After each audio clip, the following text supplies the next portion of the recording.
আজকে আমি আপনাদের মাত্র 2 মিনিটে, ঠিক 2 মিনিটে কি করে গামলায় পদ্মের মিডিয়া তৈরি করবেন সেটাই দেখাবো। কত তাড়াতাড়ি বানাচ্ছে একবার দেখুন। এখানে আমি নিয়ে নিয়েছি ভার্মি কম্পোস্ট, ঠিক 2.5 থেকে 3 কেজি। আপনারা এই ভার্মি কম্পোস্টের পরিবর্তে পুরনো গোবর সারও নিতে পারেন, কিন্তু অবশ্যই দেখতে হবে যে গোবর সারটা ঝুরঝুরে পুরনো কিনা ঠিকঠাক চিনতে হবে। একদম মাটির মতন হয়ে যায় কিন্তু পুরনো গোবর সার, আর ঝুরঝুরে হয়। এই ভার্মি কম্পোস্টটা আমি দিয়ে দিলাম 2.5 থেকে 3 ইঞ্চি এই গামলার মধ্যে। 2.5 থেকে 3 কেজি দিয়েছি, আর গামলার মধ্যে মাপটাও হয়েছে ঠিক 2.5 থেকে 3 ইঞ্চি।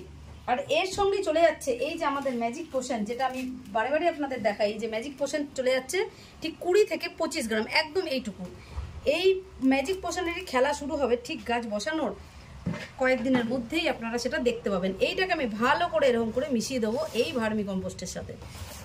তারপর এটা একটা হয়ে গেল, নিচে একটা লেয়ার। এর ওপরে আমি দিয়ে দেবো একদম ঝুরঝুরে ফ্রেশ মাটি। এই মাটি আমাদের চালার বা কাদা করার কোনো প্রয়োজন পড়বে না, একদম ফ্রেশ মাঠের মাটি, সাদা মাটি দিয়ে দেবো মোটামুটি আরও 4 থেকে 5 ইঞ্চি। এরপর আমি মাটিটাকে ভালো করে সমান করে দিলাম। এটা একদম ঝুরঝুরে আছে, যে 2-1টা ডালা দেখতে পাচ্ছেন, এই দেখুন কোনো কিচ্ছু থাকবে না, একদম পুরো গুঁড়ো হয়েছে, কোনো পাথর কাপড় কিচ্ছু নেই। এই মাটি দিয়ে আমি একদম সমান করে দিলাম। এই হয়ে গেল পদ্মের মিডিয়া একেবারে রেডি। এইবারে এর মধ্যে দিয়ে দিতে হবে জল। তো জল দেওয়ার জন্য আমি এরকম একটা প্লাস্টিক নিয়ে নিয়েছি। এটা আমি একদম নতুন যারা পদ্ম করছেন তাদের জন্য দেখাচ্ছি। কেন দেখাচ্ছি সেটাও বলছি। এই প্লাস্টিকটা আমি গামলার মধ্যে কিন্তু এভাবে পেতে নিলাম, আর এখানে আমি পাইপের মধ্যে জল দিয়ে দিয়েছি। এই জলের পাইপটা আমি এখানে এইভাবে ঠিক শুইয়ে দেবো, আর এইভাবেই জলটা পুরো টাব একদম ভর্তি করে নেবো। আর খানিকক্ষণ 10 মিনিট ধরে একটু ওভারফ্লো করে দেবো, কারণ মাটির মধ্যে যে ধরনের ঘাসের টুকরো বা যা কিছু আছে পার্টিকেল, সেগুলো জলে কিন্তু ওভারফ্লো হয়ে চলে যাবে। আর এইভাবে জল কেন দেবো, এই প্লাস্টিকটা কেন পেতেছি, তার কারণ হচ্ছে এইভাবে জল দিলে কোনোভাবেই মাটিটা ঘোলা হবে না, বা জলটা একদম কাঁচের মতন পরিষ্কার স্বচ্ছ থাকবে, যেটা আপনারা বারে বারে আমার প্রতিটা ভিডিওতে দেখেন। তো আপনারাও ঠিক এইভাবে জলটা দেওয়ার চেষ্টা করবেন। এটা একদম নতুনদের জন্য বলছি। আর এত গাছে আমরা সবসময় এটা হয়তো করতে পারি না, কিন্তু চেষ্টা করি হাত দিয়ে বা কিছু করে এরকম প্লাস্টিক পেতে জল দেওয়ার, যাতে জলটা একদম পরিষ্কার স্বচ্ছ থাকে।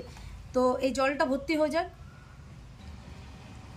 এইভাবে প্লাস্টিক পেতে দেওয়ার আরেকটা কারণ হচ্ছে, এইখানে দেখতেই পেলেন যে নিচে সার এবং ওপরে মাটি রয়েছে, দুটো লেয়ার রয়েছে।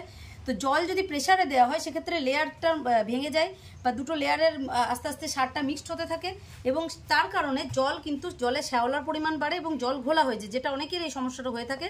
আমাকে জিজ্ঞাসা করেন যে আপনার জল এত স্বচ্ছ কী করে টাবের, আমাদের কেন ঘোলা হয়ে যায়।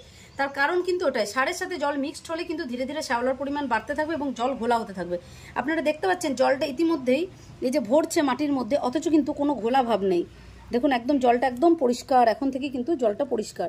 এই যে খড়ের টুকরো বা যে পার্টিকেলসগুলো রয়েছে মাঠের মাটি, যার কারণে এরকম থাকে, এইগুলো হচ্ছে জলটা ওভারফ্লো হলে কিন্তু পুরো ক্লিয়ার হয়ে যাবে, আর জলটা পুরো স্বচ্ছ হয়ে যাবে। তো আপনারা দেখতেই পেলেন যে প্লাস্টিক পেতে জল দেওয়ার কারণে জলটা ঠিক কতটা স্বচ্ছ। দেখুন আমার হাতটা আপনারা দেখতে পাচ্ছেন, পরিষ্কার একদম জলের তলায়, একদম পুরো স্বচ্ছ জল। এর যে পার্টিকেলসগুলো ছিল সেগুলো সব ভেসে চলে গেছে, একদম জল কিন্তু পুরো ক্লিয়ার হয়েছে, একদম ক্রিস্টাল ক্লিয়ার। তো মিডিয়াটা তৈরি করতে কিন্তু মাত্র ঠিক 2 মিনিট সময় লেগেছে, আর এই জল ভরে টিউবার বসাতে ঠিক আরও 2 মিনিট, মানে 4 থেকে 5 মিনিটের মধ্যে আপনারা একটা পদ্ম গাছ লাগিয়ে ফেলতে পারেন। তো আমি এখানে একটা টিউবার নিয়ে নিয়েছি, দেখতে পাচ্ছেন একদম ছোট্ট, এটা মাইক্রো ভ্যারাইটির একটা টিউবার। এই যে ছোট্ট লাল লাল রুটও চলে এসছে, জলে ভাসানো ছিল টিউবারটা। এই টিউবারটা থেকে কিন্তু একটা সুন্দর হেলদি পদ্ম গাছ আপনারা তৈরি করতে পারেন। তো এটাকে আমি বসাবো একদম ঠিক গামলার সাইড করে, জাস্ট টিউবারটা ধরে আস্তে করে প্রেস করলাম, জাস্ট মানে কোনো মাটির একদম ভেতরে নয়, জাস্ট মাটির টাচে থাকবে। দেখতেই পেলাম খুব সহজে টিউবারটা বসিয়ে নিলাম। তো পদ্ম নিয়ে কিন্তু প্যানিক করার কিছু নেই, পদ্ম কিন্তু কোনো জটিল ব্যাপার নয়, খুব সহজে খুব সাধারণভাবে মাত্র 2 মিনিটে মিডিয়া তৈরি করুন, আর 2 মিনিটের মধ্যে বসিয়ে দিন পদ্ম গাছ, ঠিক 4 থেকে 5 মিনিটে তৈরি হয়ে যাবে এইরকম একটা পদ্মের রেডিটা।